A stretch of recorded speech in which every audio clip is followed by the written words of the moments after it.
Hello dear students, how are you all? I hope that you all are fine. Today I teach you a lesson of standard 4th, chapter number 13, the nightingale. What is the meaning of nightingale? Nightingale is the name of a bird who sing a who have a sweet voice, sweet, and she sing a very melodious song. Nightingale मतलब एक bird का नाम है जिसको हम Nightingale कहते हैं. एक बर्ड का नाम है. उसकी आवाज़ इतनी मीठी है, बहुत मीठी आवाज़ है उसकी, और वो बहुत ही मीठा गाती है. वो एक छोटी सी बर्ड है, उसका नाम नाइटिंगल है, मतलब बहुत ही मीठी आवाज़ है उसकी. So in this story there is one emperor who love music and he commands a nightingale to sing song for him. इस कहानी में एक राजा है जिनको गाना सुनना बहुत पसंद है, गाना सुनना बहुत पसंद है. तो उन्होंने इस कहानी में एक नाइटिंगल को कमांड किया, यानी उनको ऑर्डर दिया कि तुम गाना गाओ मेरे लिए. और एक दिन जब वो गोल्डन नाइटिंगल जब नहीं आती है तो राजा बीमार पड़ जाते हैं. तो चलो अब हम इस कहानी में देखते हैं कि इस कहानी में क्या है. ठीक है. Once long ago in China lived an emperor. His palace had the most beautiful garden in the world. बहुत समय पहले की बात है. चाइना में एक एम्परर यानी राजा रहा करते थे. उसका जो पैलेस था, जो उसका राजमहल था, पैलेस यानी जो उसका जहाँ पे जगह बोलते हैं राजमहल बोलते हैं, सबसे मोस्ट ब्यूटीफुल गार्डन था उसके राज्य में. पूरे वर्ल्ड में सबसे बेस्ट गार्डन उसके राज्य में ही था, उसके पैलेस में था. पूरे वर्ल्ड में सबसे बेस्ट गार्डन, ब्यूटीफुल गार्डन उसके पैलेस में हुआ करता था. This garden ended never a dense forest. उसी गार्डन में बहुत घने घने जंगल थे, डेंस फॉरेस्ट थे उसके घना जंगल था उसके गार्डन में. In one of the trees, वहाँ पे बहुत घने घने जंगल थे, बड़े बड़े ट्रीज थे. और उसी ट्री में उन जंगल में जो ट्रीज थे, उन ट्री में से एक ट्री पर in one of the trees of the forest lived a Nightingale. उन सब ट्रीज में से एक ट्री में एक नाइटिंगल रहा करती थी, यानी एक छोटी सी जो मीठी सुर में गाने वाली एक पक्षी है जो रहती थी. It sang so sweetly that everyone stopped still and listened to its song. वो इतना मीठा गाती थी कि जब कोई भी वहाँ से पास हो रहा होता है, कोई जा रहा होता है उसके नीचे से, पेड़ के पास से, तो वो कुछ देर के लिए वहाँ रुक जाया करता था और उसकी मीठी धुन को सुना करता था, या वहाँ पे बैठ जाया करता था. Travelers came from all over the world to admire the emperor's palace and his garden. जो ट्रैवलर्स थे, जो टूरिस्ट थे, वो दूर दूर से राजा के दरबार में उसके वहाँ पे आया करते थे. उस बर्ड का, उस राजा के जो गार्डन था, उसका जो पैलेस का जो गार्डन था, उसके बारे में बहुत तारीफ करते थे, उसकी प्रशंसा करते थे, बहुत सुनते थे कि वहाँ पे एक बहुत अच्छी बर्ड है जिस बहुत ही मीठा गाती है. ये सुन के बहुत दूर दूर से लोग आया करते थे. However, when they heard the nightingale song, they said this is the best of all. और जब वो वहाँ पे आते थे और सबसे पहले आते ही वो नाइटिंगल का मीठा गाना सुनते थे, तो उनके लिए वो उनके जीवन का सबसे बेस्ट टाइम हुआ करता था, क्योंकि वो बहुत ही अच्छा गाती थी, इतना मीठा गाती थी कि सब उसके गाना सुनकर उसमें खो जाया करते थे. उसकी धुन में सब लोग ऐसे मानो सब खो गए हैं, इतना अच्छा वो गाती थी. Soon the emperor heard the nightingale. एक दिन क्या हुआ, राजा ने भी उसकी मीठी आवाज़ सुनी. Is there such a bird in my empire? राजा ने ऐसी बात सुनी थी कि मेरे एम्पायर में ऐसी कोई बर्ड है जो बहुत अच्छा गाती है, लेकिन he don't know about that. उसने just he know about that कि one bird is there, but he is not much sure about that. But one day when he heard the sound of that bird, जब उसने खुद अपने कानों से वो sound सुना, then he was surprised that मेरे एम्पायर में इतनी अच्छी बर्ड है, इतना अच्छा गाती है, मुझे तो विश्वास ही नहीं हो रहा है. I have never heard of it. मैंने कभी इसको पहले नहीं सुना. उसकी आवाज़ पहले, मीठी आवाज़ पहले मैंने कभी नहीं सुनी. I command the bird to be brought to my palace and made to sing before me.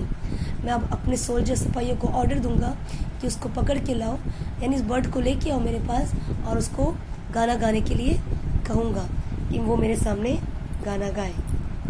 Now see on the next page.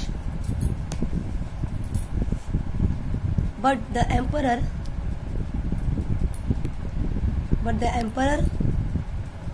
where was the nightingale to be found? No one knew where it lived.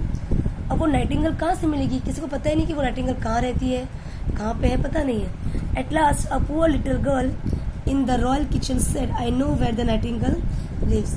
राजा के दरबार में, राजा के palace में काम करने वाली, एक kitchen में काम करने वाली यानी खाना बनाने वाली होगी, वो जो गर्ल है वो कहती है राजा से, पुअर लिटिल गर्ल यानी वो गरीब लड़की थी, वो कहती है कि मुझे पता है कि वो नाइटिंगेल कहाँ पे है, वो कहाँ रहती है। It lives in the forest, वो जंगल में रहती है। इट सिंग्स मेलोडियसली, वो बहुत मीठा गाती है। व्हेन आई एम टायर्ड, जब मैं थक जाती हूँ बहुत, I rest under the tree and listen to the nightingale song, nightingale song. मैं भी जब रात को कभी भी मैं जब थक जाती हूँ तब मैं उस पेड़ के नीचे बैठ जाती हूँ जिस पेड़ पे नाइटिंगेल रहती है, और उसका मीठा गाना सुन के मेरी सारी थकान दूर हो जाती है। It's singing makes me forget everything, जब वो गाना गाती है तो मैं अपनी सभी थकान और मैं सब कुछ भूल जाती हूँ, मुझे बहुत ही अच्छा फील होता है, रिलैक्स फील होता है।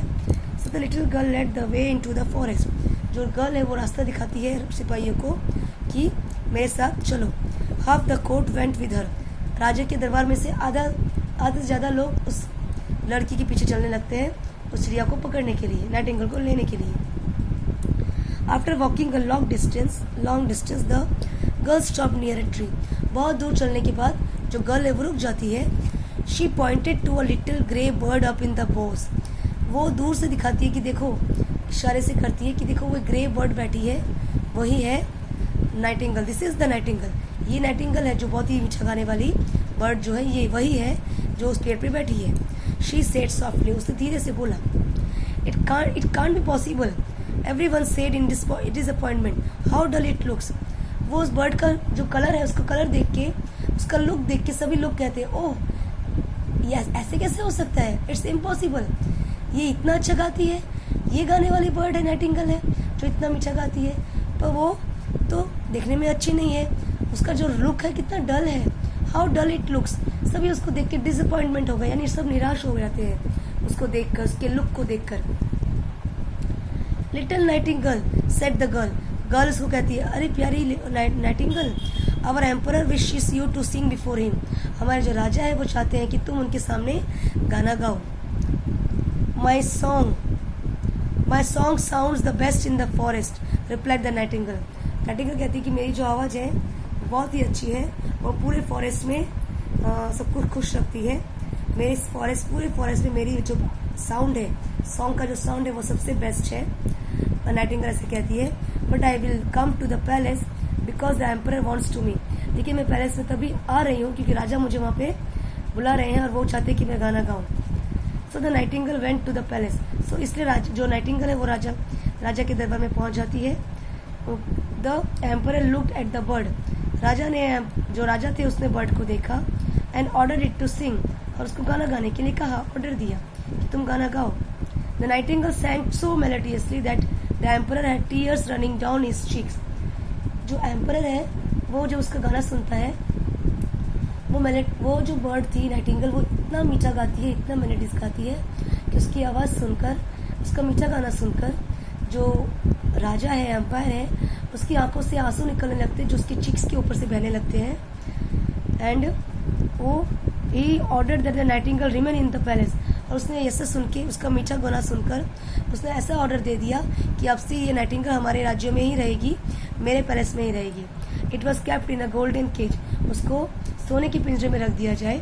And given the most delicious food, उसको खाने के लिए बहुत ही अच्छा खाना खाने के लिए दिया जाए, बहुत ही डिलीशियस फूड उसको खाने के लिए दिया जाए, ऐसा राजा ने ऑर्डर दिया। Now the whole city talked about the wonderful bird, अब जो होल सिटी था, जो पूरा शहर था, वो उस प्यारी सी बर्ड के बारे में, बहुत सुंदर सी बर्ड है उसके बारे में बातें करने लगता है।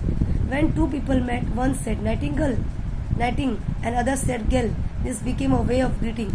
ये सब लोग ऐसा, वो चिड़िया इतना मीठा गाती थी कि उसका मीठा गाने की वजह से सब लोग आपस में जब मिलते थे तो वो कोई कहता था नाइटिंग, और कोई कहता था हेलो नाइटिंग, और कोई कहता था हेलो गेल यानी Nightingale.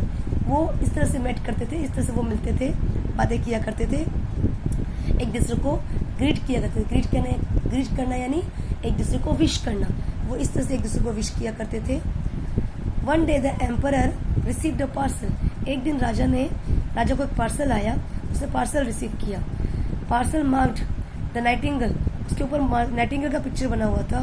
When he opened it he was, जैसे ही उसने उसको ओपन किया उसने क्या देखा, ही वॉज एस्टोनिस्ड, वो हैरान हो जाते हैं इसको देख के। He was astonished in it was a golden Nightingale, उसके अंदर एक सोने की गोल्ड नाइटिंगल बनी हुई थी। एक सोने का नाइटिंगल किसने भेजा था। देयर वॉज अ गोल्डन की लाइंग बिसाइड इट, उसके साथ एक सोने की चाबी भी उसके अंदर रखी हुई थी, और वो जो नाइटिंगल थे वो सोने का बना हुआ था, और सोने की चाबी भी रखी थी उसके पास, यानी वो चाबी की बर्ड थी, उसको चाबी से घुमाएंगे तो वो गाना गाने लगेगी। The emperor wound up the golden Nightingale with the golden की, राजा ने उस गोल्डन नाइटिंगल को घुमाया, चाबी से घुमाया। इट स्टार्टेड सिंगिंग, उसने गाना गाना शुरू कर दिया। अ ब्यूटीफुल ट्यून, एक सुंदर सी ट्यून में उसने गाना गाना शुरू किया।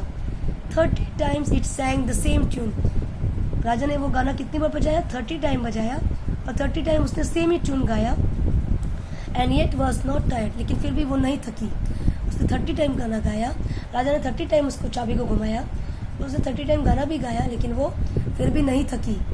The emperor said that the live nightingale ought to be shown this wonder, जो जीती जागती जो पक्षी है, बर्ड है, वो इतने देर तक कंटिन्यू गाना नहीं गा सकती, वो थक जाएगी, और ये जो बर्ड है वो कंटिन्यू गाना गा रही। 30 टाइम्स मैंने इसको बजाया, फिर भी वो 30 टाइम्स अच्छे से गा रही है। But where was the live nightingale, राजा ने पूछा कि जो मेरी लाइव नाइटिंगल है वो कहाँ है, जो जीती जागती नाइटिंगल है वो कहाँ चली गई। None had notice that it had flown away, किसी ने भी ये नोटिस नहीं किया कि वो उस राज्य से उड़ के चली गई। Out of the open window, जो विंडो खुला था, उस खुले विंडो से वो पेड़ पर बैठ के, देखो आप पिक्चर में देख सकते हो कि कैसे जो बर्ड है वो उस पेड़ पे बैठ के सब कुछ देख रही है कि कैसे राजा को एक गोल्डन बर्ड मिलती है, और वो उस गोल्डन चाबी से उसका ट्यून बार बार सुन रहा था। ये देख के जो असली बर्ड है वो वहां से उड़ के चली जाती है। Out of the window back to the forest, वो फिर से अपने जंगल में चली जाती है। What does it matter? We have the best bird after all, said everyone. कि ऐसा क्या हुआ राजा, क्या बात है, हमको तो अच्छी बर्ड मिल गई है। अब हमको सबने ऐसा बोला कि हमें तो अच्छी बर्ड मिल गई है जो हमेशा गाना गाते रहे। The golden bird was made to sing again and again, जो गोल्डन बर्ड है वो तो बार बार गाना गाएगी, जितनी बार आप कहोगे उतनी बार वो गाना गाएगी।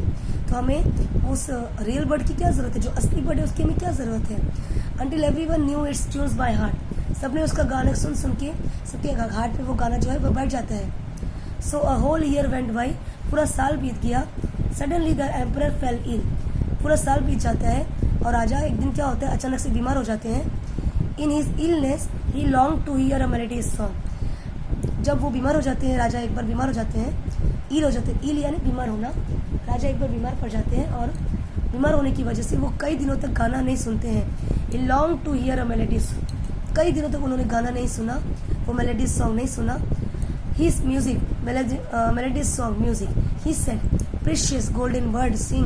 Your song will make me well again." उसने बोला उस बर्ड को, चलो गोल्डन बर्ड तू गाना गाओ, तुम्हारा गाना सुनने से मैं फिर से ठीक हो जाऊंगा। Do you think the bird will sing, क्या आपको लगता है कि बर्ड ने गाना गाया होगा, क्या उसने गाना गाया होगा, आपको लगता है ऐसा? चलो देखते हैं इसमें अभी। But the bird stood still, जो बर्ड को चाबी से घुमाया तो बर्ड तो चुपचाप खड़ी थी, उसने कुछ गाना ही नहीं गाया। The king was surprise, Raja surprise हो जाते हैं कि वो गाना नहीं गा रही है, और राजा तो बीमार थे, उसको गाना सुनना, वो चाहते थे कि राजा जो बर्ड है वो गाना गाए जिससे मेरा मन अच्छा हो जाए और मैं ठीक हो जाऊं, लेकिन ये जो बर्ड थी वो चुपचाप खड़ी थी, उसने कुछ गाना नहीं गाया। It was worn out inside, वो बहुत ही चुपचाप थी वो। And there was no music left in it, उसके अंदर कोई गाना नहीं बचा था, और वो उसकी जो चाबी थी वो चल रही थी, लेकिन वो गाना जो म्यूजिक था वो लेफ्ट हो गया था, वो खराब हो गया था। The emperor long for music but the bird could not sing, उस राजा ने बहुत देर तक वेट किया गाना सुनने के लिए, लेकिन उस बर्ड ने कोई गाना नहीं गाया, और वो जो राजा था वो चुपचाप बैठा था, वो सरप्राइज हो जाते कि क्यों वो बर्ड गाना नहीं गा रही है। उसे पता चल गया कि अब ये बर्ड खराब हो गई है और वो गाना नहीं गा सकती। Then from the window suddenly the most lovely song was heard, तभी उसी वक्त विंडो से एक प्यारी सी मीठी सी आवाज आने लगती है। आप देख सकते हो बर्ड जो बैठी है वो बर्ड जो है वो उड़ के वापस अचानक से जंगल से आ जाती है, फॉरेस्ट से, और वो उस राजा के पास के जो विंडो है उसमें बैठ के मीठी धुन में लवली वॉइस में वो गाना गाना शुरू कर देती है। It was the little live nightingale that sat outside on a tree. ये तो वही बर्ड है जो एकदम लाइव नाइटिंगेल यानी जीती जागती बर्ड है जो गाना गाने लगती है और वो पेड़ पे बैठ के गाना गाना शुरू करती है, जो सुन के it had heard of the emperors illness. जैसे ही वो गाना उस राजा सुनते हैं, राजा की जो बीमारी है वो दूर भाग जाती है। And had come to sing to him, और वो उस राजा इट हैड हर्ड यानी वो बर्ड क्यों गाना गाने आती है अचानक से, क्योंकि उस बर्ड ने राजा की बीमारी के बारे में सुना था किसी से कि राजा बहुत बीमार है और वो कई दिनों से बिस्तर पे पड़े हैं। ये सुन के जो बर्ड है वो अपने आप से उड़ के राजा के पास उसकी खिड़की के पास आके गाना गाना शुरू करती है। It had heard of the emperors illness, इस मतलब जो बर्ड है उसने राजा की बीमारी के बारे में सुना था और इसलिए वह had come to sing to him, इसलिए वो उसके सामने आ जाती है तो गाना गाना शुरू कर देती है। It sang the most beautiful song, तो बहुत ही ब्यूटीफुल गाना गाने लगती है और बहुत ही अच्छा गाने लगती है। As it sang the emperor felt better, जैसे ही वो गाना गाना शुरू करती है धीरे धीरे गाना गाने लगती है, जो राजा है वो बहुत अच्छा फील करने लगते हैं, उसकी तबीयत धीरे धीरे ठीक होने लगती है। थैंक्स सेड द एम्परर, राजा उस वर्ड को थैंक्स कहते हैं। You must always stay with me, तुम हमेशा मेरे साथ रहना, ऐसा राजा ने उसको कहा कि तुम हमेशा मेरे साथ रहा करो और मुझे ऐसे अच्छी गाने अच्छी धुन सुनाया करो। मैं हमेशा तुम्हारा ख्याल रखूँगा, तुम्हें हमेशा यहाँ खुश रखूँगा और मैं तुमको बहुत प्यार करता हूँ, तुम बहुत अच्छा गाती हो, प्लीज़ मेरे लिए मेरे साथ ही यहाँ पे रहा करो। Said not so replied the Nightingale, Nightingale ऐसा रिप्लाई नहीं किया, कुछ भी उसने कुछ रिप्लाई नहीं किया कि हाँ मैं यहाँ रहूँगी तुम्हारे साथ, ऐसा उसने कुछ भी रिप्लाई नहीं किया। I can not live in a palace, उसने कहा कि मैं पैलेस में नहीं रह सकती। ऐसा कौन कह रहा है? जो बर्ड है नाइटिंगेल बर्ड, वो कह रही है कि मैं तुम्हारे साथ पैलेस में नहीं रह सकती। आई will come and sit on the tree by the window every evening and sing for you, मैं रोज़ शाम को आया करूँगी और तुम्हारे खिड़की के इस विंडो पे आके बैठ के मैं तुम्हारे लिए इस ट्री पे बैठ के, इस विंडो के पास जो ट्री है उस पर बैठ के मैं तुम्हारे लिए रोज़ गाना गाया करूँगी। शाम को रोज़ मैं आऊँगी और तुम्हें अच्छा सा रोज़ मीठा धुन सुनाया करूँगी। But you must promise me one thing, लेकिन तुम मुझे एक चीज़ प्रॉमिस करो। एनीथिंग सेड द एम्परर, राजा ने बोला हाँ तुम जो कहोगी मैं तुमको वही तुम्हारी बात मानूंगा, तुम जो कहोगी मैं वो पूरा करूँगा। What do you think the Nightingale asks for, आपको क्या लगता है कि नाइटिंगेल क्या कहेगी? आप सोच सकते कि वो क्या कह सकती है? Let not any bird live in a cage, yes वो कह रही है कि आज के बाद किसी भी बर्ड को केज में मत रखना, आज के बाद किसी भी पक्षी को पिंजरे में बंद करके मत रखना। The emperor smiled and said yes ठीक है, तुम जो चाहोगी वही होगा, आज से मैं किसी भी बर्ड को पिंजरे में नहीं रखूँगा। As you wish my nightingale, as you wish, तुम जैसा कहोगी वैसे मैं करूँगा nightingale. The nightingale flew away happily, जो नाइटिंगेल है वो हैप्पीली वहाँ से उड़ के चली जाती है। Only to return the next day, और फिर नेक्स्ट डे शाम को वापस वो आती है। और इस कहानी से हमें क्या सीख मिलती है? फ्रीडम गिव्स अस हैप्पीनेस, यानी वो जो बर्ड है नाइटिंगेल उसको कुछ दिन बंद रखा था इसलिए वो निराश हो जाती है वो, और वो जो गोल्डन बर्ड को देख के वो वहाँ से चली जाती है। ऊपर से उसे इस बात की भी निराशा होती है कि मुझे क्यों बंद करके रखा, इसकी वजह से भी वहाँ से चली जाती है। और इसलिए उसने राजा से ये विश मांगी कि आज के बाद किसी भी बर्ड को पिंजरे में बंद करके मत रखना, क्योंकि फ्रीडम, सभी आज़ाद रहना चाहते हैं, जैसे हम इंसान हैं हम भी आज़ाद रहना चाहते हैं। हम चाहेंगे कि कभी कोई हमको अपना गुलाम बना के रखे, नहीं चाहेंगे। उसी तरह से जो बर्ड है, एनिमल्स हैं, वो भी चाहते हैं कि वो हमेशा फ्री रहे, आज़ाद होकर घूमें, अपनी लाइफ वो भी इंजॉय करें, अपने हर दुख सुख में वो अपने फैमिली के साथ रहे। इसलिए वो भी चाहते कि वो हमेशा फ्रीडम के साथ रहे। अगर वो फ्रीडम में रहेंगे तो हमेशा खुश रहेंगे, हमेशा हैप्पी के साथ हैप्पीनेस रहेंगे, यानी फ्रीडम गिव्स अस हैप्पीनेस, यानी अगर फ्री है तो वो हमेशा खुश रहेंगे। अगर हम उनको फ्री रहने नहीं देंगे तो वो बेचारे दुखी हो जाएंगे और वहाँ कभी भी हैप्पी नहीं हो पाएंगे। This is the moral of the story. I hope dear students you understood the lesson. If you have any doubt, please write in the comment box. Meet you on my next video. Please subscribe my channel, like and share. Thank you dear students. Bye bye all. Meet you on my next video.